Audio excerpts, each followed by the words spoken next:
separation and divorce can be a wake-up call, a financial wake-up call, because they have the legal right to see everything, right? Mm-hmm. Some people decide not to go down that full financial disclosure route, but for the most part, you have to. And so in doing that, it can be a very eye-opening but scary process for women.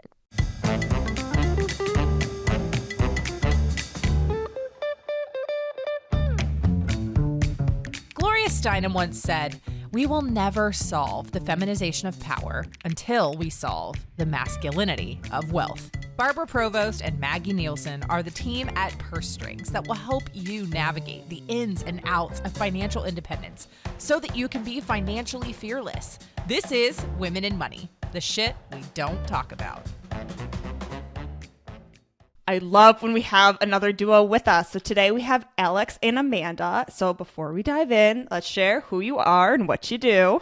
Well, thank you for having us. We are both divorce mediators, and we are co-hosts of the podcast Dirty Laundry, which is about divorce and everything else that goes along with it. Relationships, parenting, all that sort of stuff. I got into this line of work as a child of divorce, really. It's kind of an ongoing joke with my therapist that I just want to save everyone from a childhood of really, really bad divorce and bad co-parenting. So that's kind of the lens with which I look at it. But ultimately, yeah, as mediators, we're trying to keep people out of court, keep folks out of high cost, high conflict litigation, and just offer up a better way. So that's a little bit about us. Yeah, and provide a little bit of levity and humor along the way with our show. So, yeah. We need some humor with divorce. Right? We do. We Hard really enough. do. It's hard enough, yeah. Alex, can I ask you how old you were when your parents got divorced? I was 8 years old. Oh, so you know how to pack a good overnight bag, a good weekend bag. Yeah, exactly. I feel like there's a generation of us who know how to pack for Wednesday night and every other weekends. You know, like we know how to pack a bag. Sounds like you know firsthand. Yeah. Yeah. You know, it was a little later in life, but yeah, that and my friends, like, I mean, a lot of us had divorced parents. So it was like, no, are you at your mom's or are you at your dad's? Like, can we hang out or not? Like, Yeah. It's nice when you can do it when like your cohort, your friends, those around you are in a similar vibe. I was the first of my friends, and that was so novel, and I carried a lot of stigma around. So that's part of this whole thing. The more we can lift the veil and just destigmatize this whole thing. I mean, relationships end. It's hard. It's awful. But like, let's do it a better way, and let's not ostracize those that are going through it, because you never know. I was definitely, one of the last kids. And so then it was like, yeah, we all know what this is like. Welcome, welcome to the party. Exactly. So do you have like a story or a moment that really opened your eyes on how messy money can get in divorce? Because this is Women in Money, the shit we don't talk about. So let's get into the messy things first. Let's talk about that shit. Yes, we can see a messy side when they come into our offices and they are now dividing up their finances. And in traditional marriages, when, let's say, traditionally the husband was in charge of the money and the wife was in charge of the kids, when it comes time to separation, they don't always see everything. So that can be quite eye-opening. But in terms of messiness, I always talk about my Peloton story because, and I think every family has this Peloton. For some, it's a toaster. Yeah. But it's something that you attach emotional value to that's greater than the monetary value. So, for example, I had clients who they were arguing over the Peloton, and they spent more of my services, like more on my fees than the Peloton was worth. And even when I pointed that out to them, it didn't really matter because it had an emotional value. And so I try to caution people when they are entering this process to really look at it from sort of a more bird's eye view and not get so stuck on those emotionally valued items. Aside from children, of course, but inanimate objects that can be replaced. I know so many people who just use their Peloton to like hang their clothes on. So shout out to both of them using the Peloton. Like, oh, you use a big screen to hang your nice clothes over the Peloton. Yeah, the emotional entanglements to finances is something that is not unique in divorce. I have never had a single case where someone did not get emotional instantly upon speaking about finances. And a lot of it comes back to we don't value home domestic labor in the same way we value external work. And so what you're left with is typically, again, in a heteronormative man and wife sort of situation, is you see the man working, you see the woman staying at home, and then all of a sudden on divorce, it's like, oh, I get half of everything because that's what the law says. But wait, And so there is this such an emotional tanglement with that division of labor that's now being sort of like it's come to its reckoning point where you're like, yeah, no, I actually do get something from this marriage because I actually did put in countless unpaid hours. So again, we're making large brushstrokes, but I would say that's pretty typical to what we see. Yeah, that makes a lot of sense. And we always talk about how it's not just the time you spent at home working, which is great and helpful for the family, but it's like you can't just go get a job. Like, I'm going to go back. I haven't worked in 10 years. Like, it's not just like stepping back into a $100,000 role, which we just go get a job. You know, it's not like that. And so it has to be kind of even in that sense as well, which I'm sure you guys see. And that's where we talk about alimony or spousal support, as we call it. And that's sort of where that comes in, because you can't expect someone who's been out of the workforce and who has sacrificed. It's also about the sacrifice, right? They've sacrificed so much employment opportunities so that, let's say, their husband could go out and, rise the corporate ladder to raise a family and to have the children and to be home. So you can't expect a woman to just flick a switch and have an established career like that. We are amazing, but I mean we are. We can't do all that. Like, come on. There's still limitations. Yeah, it takes time. And so I've heard you guys talk about this trial separation for broken marriages. Can you share a bit about this idea, what it entails, all the good stuff? I love a trial separation because you can actually put in place some of the decisions before locking into them. So for example, you come up with an interim parenting plan. So again, going back to our very traditional couple over here that we alluded to earlier, where the woman was maybe not as experienced in finances, the man was maybe not as experienced in childcare. And so if a dad, again, in this broad strokes approach, we are talking about a dad who has been very hands-off. A trial separation, an interim parenting plan means go have at her. You want 50% of child time? Love that, support that. Don't want to take the kids from their dad? Put your money where your mouth is. Let's see if you can do it. Let's see if you can attend appointments and follow up with teachers and make sure homework is being done. Like, there is so much minutia, but really, really important aspects of parenting. And I have seen, I have to say, because I don't want this to be a shit on dad episodes, I have watched so many rise to the challenge and become the dads that maybe they were held back in their traditional marriage from being. So it's not all a bad thing, but what it means is you get to have a bit of a dress rehearsal before you really put ink to paper and finalize things. You get a bit of a trial run. And from the relationship component too, before making something that's very permanent, like going down the road of divorce, a trial separation really helps you decide, is this something that do I want to live without this person, right? Or do I want to make that relationship work? So it gives them the time that they need to not make rash decisions, but like think about it and make an informed decision. Yeah. So would you say this is still like what's kind of the length of time here? Because it sounds like you're still renting a new place, you're furnishing it. I mean, you're taking big steps. The only reason I'm disagreeing and pushing back a little bit is just because of the costs associated. So I think typically more what we see is someone moving down to the basement, for example. And that would be like step one of a trial separation. Let's see what it's like to not be in the same space, to not share a bed, to, okay, I'm going to go close my door and you're in charge of bath and kids and dinner and whatever. So you have the safety of and still the comfort of your own home.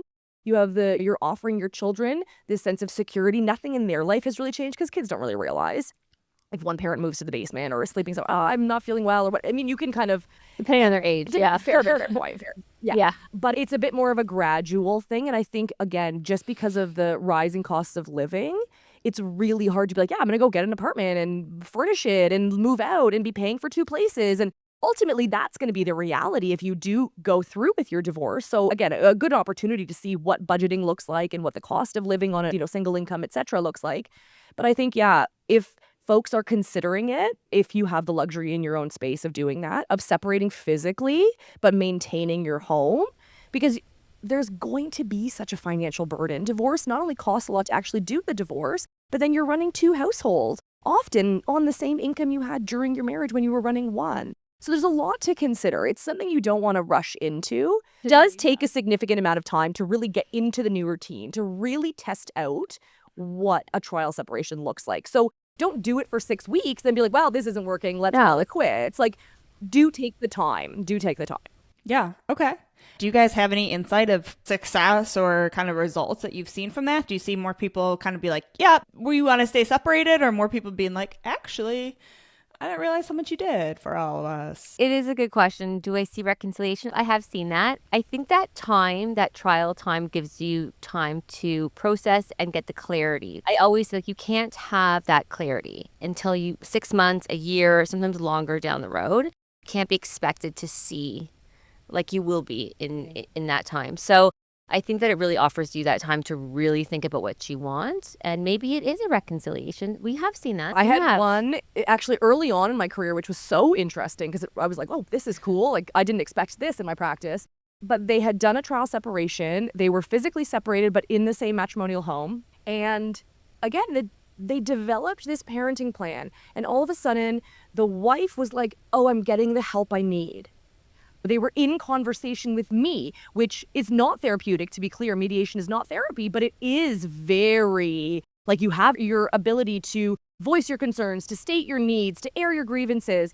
And so they were in this format whereby they could have open conversations with one another, guided by a third party.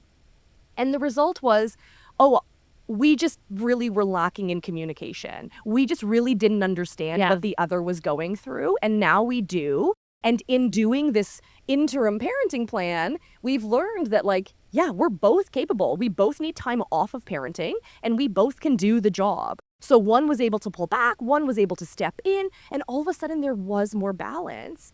And I mean, that was 6 years ago, and I've never heard from them since. So I'm going to just hope that they're still together. Yeah. So it does happen. It does happen. Relationships are hard. And a lot of people, like, we don't learn how to communicate. We don't learn in school how to do our taxes and manage a budget anymore, right? We just take all these things for granted until we're in crisis.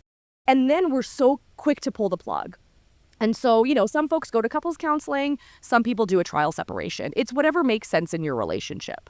Yeah, that makes a lot of sense. And it is kind of like you're focused on so many things. And I kind of think you lose focus on the relationship. And we have seen people either once you really see what the partner's doing, or we've seen people meet with like a CDFA. And once they both understand their finances, they're like, oh, that was our only problem. Like, but is that communication and just understanding their point of view and just taking some time for that? Not always, but sometimes, yeah. Yeah, not always. I will say on the flip side, I've never met a divorced person who regrets their divorce either.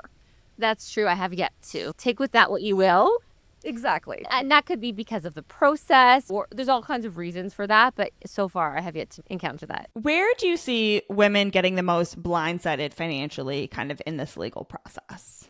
So we're talking about traditional marriages where one person is sort of in charge of the finances and the other person does more of the parenting. In those situations, separation and divorce can be a wake-up call, a financial wake-up call, because they have the legal right to see everything, right? Mm-hmm. Some people decide not to go down that full financial disclosure route, but for the most part, you have to.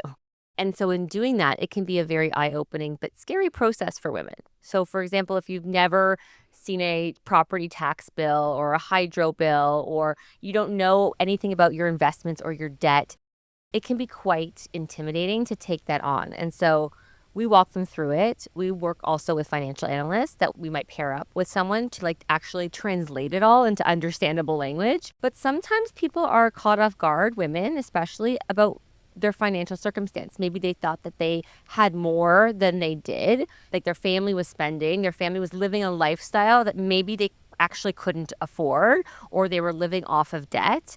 And so when that realization comes that this is actually the financial picture, and now we have to divide that up, it can be quite enlightening. Yeah, it's such a great point. If you are living, for example, in a beautiful home, and everything is, you know, you assume, well, I'll get half of this home. That's loads of money. I can make it on my own. And then you realize your house is mortgaged to the tits. Yeah. There's no equity, and you're actually walking away with nothing. That, I think, is the biggest eye-opener. And it's not specifically women, though, again, in these more traditional kind of roles, it does happen more often, I would say, to women. But we see people trying to buy each other out of their homes, and it's like, oh, no, we have to sell it. We have to put it on the market. And then you're stuck with, well, this is a terrible market right now. We don't want to sell, but we have no choice. Like, it's right. There's a lot of steps of like, oh, damn it. Oh, no, not this too. Oh, crap, I forgot about that. So it's really like in terms of how we support our clients, it is either pairing them up with, depending on their sort of financial acumen, somebody who could maybe do a lot more hand-holding. But a lot of it, at least certainly the way I practice, is let's just do it piece by piece, because nobody can handle that much. Like, whether it's to make a decision, to learn a whole new language of money and numbers, to do your budget. So I really try and break it down for them. But I think for the most part, people have like a tertiary understanding about their financial portfolio. And for the most part, we're all so busy with jobs or raising kids or the news, which is heartbreaking on a good day, that some things kind of fall by the wayside. And then in divorce, you are forced to look at everything. You have no choice. And that can be really, really, really tough at a time when you're also emotionally trampled while trying to go through all of this. So it's not easy. It's not easy. If, again, not to go back to a trial separation, but if folks are thinking about it, if you have listeners that are considering divorce or just divorce curious, go talk to a financial advisor, start to gather things. And if you have to do it in not a sneaky way, but not announcing to your partner, but start getting, Ask questions. go to your bank, talk to the manager, get an idea about what you're actually looking at, especially things like the equity in your home if you own a home, because that is typically where most people are spending the majority of their money to maintain their home. And that's what they're hoping to get out of the relationship. So I would start there for certain. Let's take a quick pause to hear from this week's episode sponsor. Divorce can shake your confidence, not just emotionally, but financially. And in those moments, you deserve guidance that brings clarity instead of fear. Hi, I'm Margarita Chang, certified financial planner, retirement income certified professional, certified divorce financial analyst, and CEO of Blue Ocean Global Wealth. I help women going through divorce gain clarity, confidence, and control over their personal finances so they can make decisions that truly support their future. At Blue Ocean Global Wealth, we focus on financial planning first, because accessing competent ethical advice should not depend on the size of your investment portfolio. Every woman deserves to feel financially confident, empowered, and resilient, especially during a life transition as significant as divorce. Visit blueoceanglobalwealth.com to learn more about how financial planning can help you navigate divorce with greater clarity and peace of mind. Now back to our show. Yeah, homes are a big asset, and we have seen people who didn't know there's like a second lien on the house or something of that nature. But yeah, it's just gathering that information right away, because the timing's impossible to time your divorce with the market, with everything else, with kids getting back into school or whatever it may be. I mean, it's impossible, literally. And so you're working with the best that you got, but gathering that information is so essential. And we tell women that all the time. I mean, it's information that you should know no matter if you think you want to get divorced or not, right? It's just in case your partner dies, it's important to know, or anything like that. And so both of you are mediators, which is very different than going kind of the legal route of divorce. So can you share a little bit more of like why people might choose mediation, what this process kind of looks like? Because, yeah, it's very different. And I feel like everyone always goes, I'm going to get divorced, I'm going to go to an attorney. Exactly. And there's a time and place Yes. for attorneys, right? And so we often work in conjunction with them, but we are sort of doing the brunt of it, right? So we're doing the heavy lifting, exactly. And one reason why people often choose mediation over going the like legal negotiation, litigation route is the costs. So our services are significantly less than hiring a lawyer. If you do hire a lawyer and then decide to go towards the court involvement, you're looking at potentially 6 figures, right? And that is not something to laugh at. So the cost is one reason. What's another one? Well, I was going to say, even just on the topic of our last conversation, one of the things I really pride myself in as a mediator is creativity. So you've got this home. Okay, it's not worth as much as you thought it was. What are some creative out-of-the-box solutions other than just one of you buys the other out or you put it on the open market? Sorry, so sad. What are you going to do? Mm-hmm. What about renting it out? Is there an ability to create a basement apartment? Is there, you both move out and you rent it until the market is better, or now you're shared on title still? Is that appropriate for your relationship? There's lots to consider, but There are so many creative solutions. And I find typically when you go to a lawyer, an attorney, it's really more black and white. It's really quite just like, well, this is what the law says, so here's what we're going to do. Whereas we kind of play in the sandbox of the law, saying, hey, here's what at minimum we're going to have to do.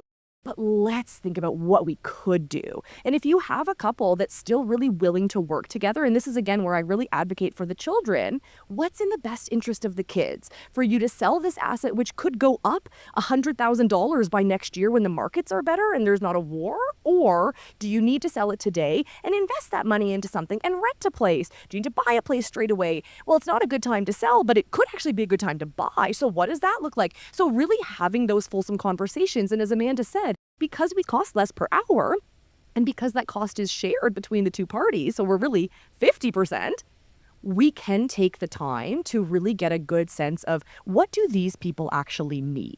What do their children need? What do they need for retirement? What do they need for tomorrow? And help them wrap their heads around it so that they're truly able to make an informed decision. Because as mediators, we put the onus on the couple. They're making the choices for their family. This is not, we don't act as an arbitrator, as a judge saying, here's what we've decided is appropriate for you guys. We're saying, you decide. You know what's best for your family. You know what you need. How can we support that? So that's kind of why I'm extremely passionate about it. It is much more cost effective. It's much more time efficient.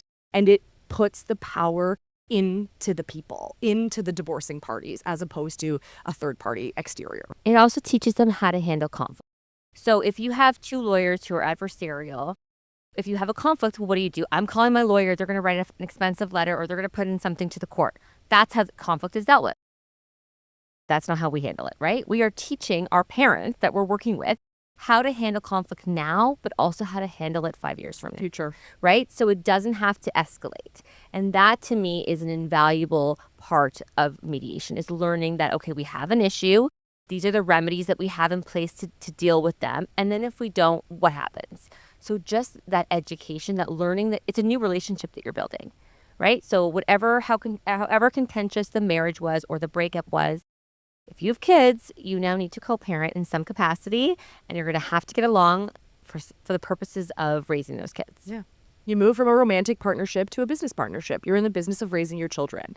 And so if we can teach you the skills to support that, so you don't need to keep engaging, so you don't need to keep going to your lawyer, so you don't need to keep going to court, that's really the gift that keeps on giving. And we love to set a good example for our children. I mean, that shows a great way of like, your dad and I can even communicate. You and your brother can communicate, whatever it may be. Like, we can all communicate. But also, I mean, yeah, when they keep writing, I mean, I've seen those couples that just, I'm going to go to my lawyer. I'm like, wow, you guys are just ranking up fees all the time.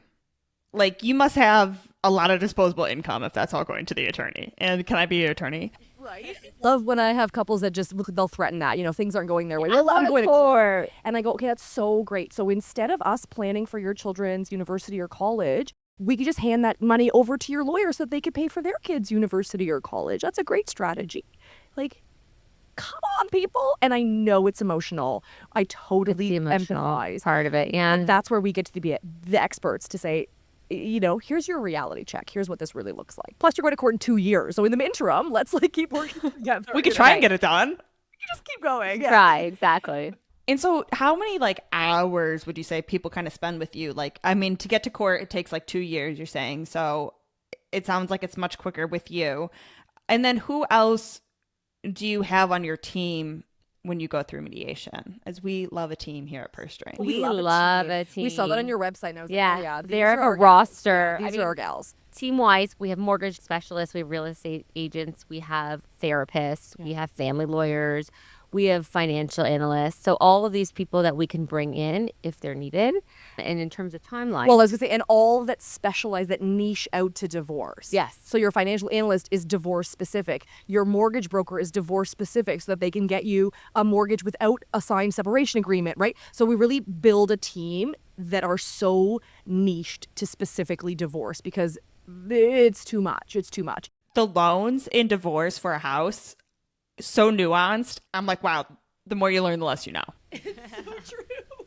That's such a great line. Or you learn So less true. now. I love it. Yeah, I would say my average files are like 25 hours. So That's with kids. that is with children.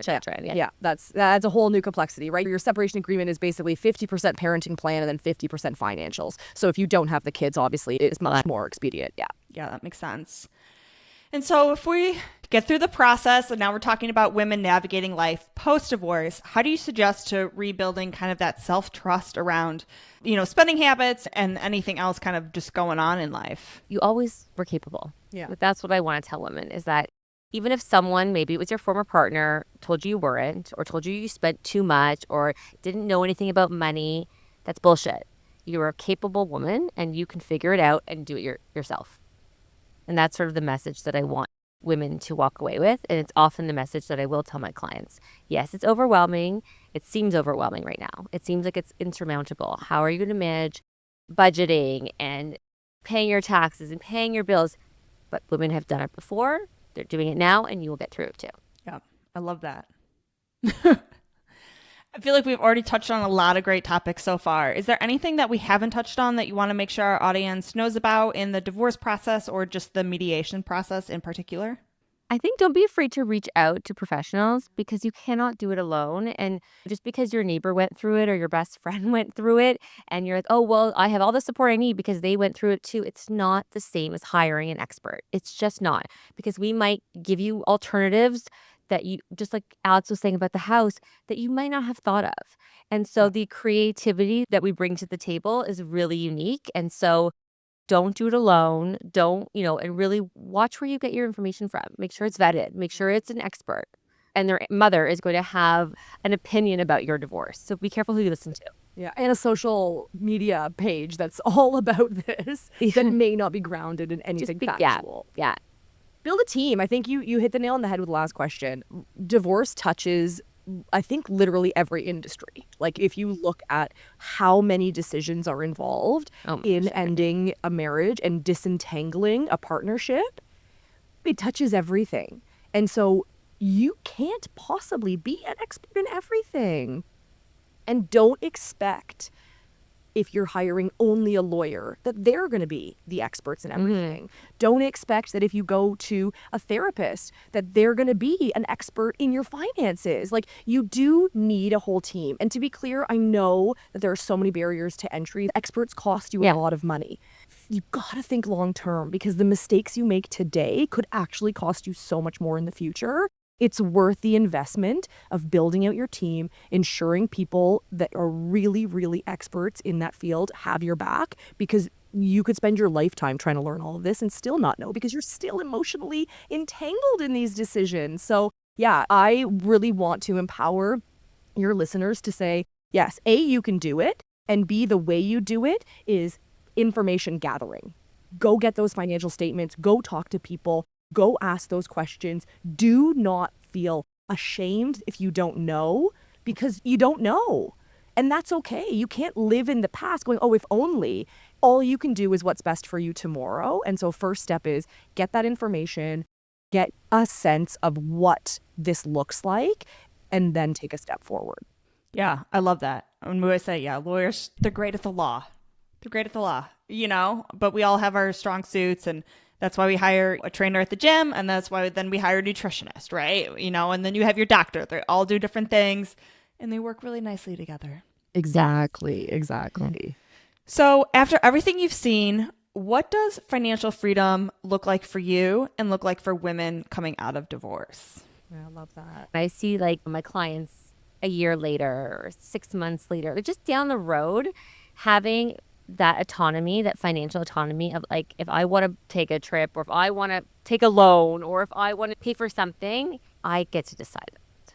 And that financial freedom for some women who have been in financially controlling relationships, which we know there are lots of, can be completely, just transformational. It really is. It really is. It's making those decisions yourself, even if they're not the best decisions, even if you need to bring in a financial expert to help you, but it's your choice. Yeah, I think financial freedom, really, it's the freedom part that I want to hone in on, because what it looks like is you don't have to run things by someone again. And most of us got married really, really young, right? Because you are told you have to if you want to procreate. You got to start young. And so we don't even really have a sense of our finances when we're getting married. And then we're expected to, after years of partnership, sometimes decades, and years of, okay, you got that, I got this. Like, you have to divide and conquer because there's too much. It's too much for people. And so you set yourselves up for this. And then trying to walk it back afterwards is so tricky. It's so tricky. But yeah, that financial freedom of, I want to paint my walls. I want to go on a trip. It's so, and it's not all great. I want to take out a loan, or I want to go back to school. These things cost money also. And you might have to make sacrifices. You might not have the same standard of living with two incomes than one. That might come from sacrifices, but these are still decisions that you get to make. Yeah. And I think that's it. What do you want? Like, so I always make my clients write a letter to their future self as if it's today. Like, dear Alex, today I woke up and I looked out my window at the beautiful lake or whatever, right? Like, imagine what your life looks like, because then you can work back from that. If it's not like a palatial escape in Tuscany, well, then we don't need to be trying to get that much money for you. If it's just freedom, if it's just autonomy, and you just want your own space to feel safe and secure and raise your kids, well, then that's very different. So let's work on a budget. What does that life look like? What's that going to cost you? Do you need to go back to work? What's that going to cost you to go back to school, to take a lower paying job? You have to factor all of it in. And I think if you can begin to imagine what your life looks like post-divorce, then you can actually design that life through the process of getting divorced. I love that. I don't think enough people even sit and just think of what they want their life to look like. So taking that time, taking that moment, and man, just living alone sometimes, I could just be in a square box and just be just fine. I know. Sometimes I think back to like my first apartment after university. I'm like eating ramen and on some used futon. I'm like, oh, that was a good time, dude. It was a great time in my life. You don't need a lot of money all the time to feel rich in your own way. And so if people want to work with you both, definitely they can tune in to the Dirty Laundry Divorce podcast. What are other great ways they can connect with you, work with you, all those good things? So because we're in Canada, our mediation services are mostly for Canadian, but we do a lot of divorce coaching. Yeah. So if you need someone to answer those questions that you don't want to ask your lawyer, not legal advice, but legal information, come to us. We can be your cheerleaders. We also can help communicate with your ex-spouse if you want us to write emails or filter through texts or filter through emails. That's a big component of what we do as well. But you can reach us on our website, so midtownmediation.com and foresttailmediation.com. You can reach us there, and also just reach out through the pod. Yeah. DM us. We're happy to answer questions, connect, phone, set up a call, whatever you need. Awesome. Reading through those texts, how juicy. Oh yeah, those are fun to filter. Yeah, let me get in there. Right. I think there's like a little bit of like masochism in this job too. Yeah. To like screw that person. Let's learn all the dirty laundry, but let's support it so the kids don't ever know and aren't impacted by it. Well, thank you both for coming on today and sharing your expertise, bringing this great energy to divorce, as I know it's not always a fun process, but having great people on your team like you both, having these creative ideas, it can really be a game changer. And I'm still just kind of stuck on the fact that you haven't had anyone who's gotten divorced and regretted it. So just something to think about. So yeah, thank you both. And until next time, be financially fearless. You've been listening to Women in Money, the shit we don't talk about. Now it's time to take what you've learned and make bold moves towards financial independence. Stay in the know by joining our newsletter for exclusive tools, resources, and updates that keep you financially fearless. Head to pursestrings.co and sign up today. Need a financial professional who gets it? Turn to PurseStrings' curated directory, your go-to resource for financial experts who know how to put you first. Love this episode? Leave us a review and help us empower even more women to own their financial power. Until next time, be financially fearless.